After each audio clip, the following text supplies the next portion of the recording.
मित्रांनो, तुम्ही कधी पुणे जिल्ह्यातल्या मंचरमध्ये गेलायत का? तर तिथे तुम्हाला एक महाद्वार लागेल, श्री छत्रपती शिवाजी महाराज महाद्वार.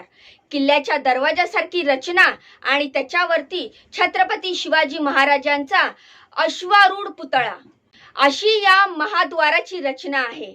या महाद्वारा शेजारीच एक मस्जिद सुद्धा आहे. मंचर मधल्या धार्मिक सलोख्याचं उदाहरण कुठे पाहायला मिळत असेल तर या मंचरच्या वेशीवरच इथून थोडं आत गेलं की एक वळण घेतलं की तिथे लागतो एक दर्गा, सुफी संतांचा दर्गा.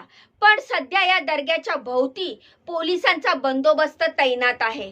सीआरपीएफची एक तुकडी उच्च पदस्थ पोलीस अधिकारी हे तिथे तैनात करण्यात आलेले आहेत. प्रशासकीय अधिकाऱ्यांची ये-जा सुरू आहे आणि सोबतच हिंदू आणि मुस्लिम धर्मीय बांधव सुद्धा तिकडे आहेत.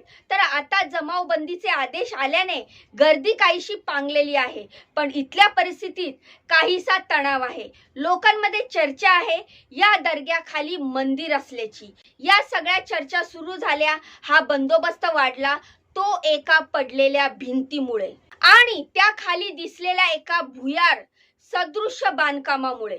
तर सदृश्य बांधकामामुळे मंचरमध्ये नेमकं काय घडलंय, काय दर्ग्याखाली भुयार आहे का, या भुयाराबद्दल हिंदू आणि मुस्लिम समुदायांचं काय म्हणणं आहे, ही सगळी स्टोरी, ही सगळी माहिती जाणून घेणार आहोत आपण या व्हिडिओच्या माध्यमातून. त्यामुळे हा व्हिडिओ पूर्ण बघा.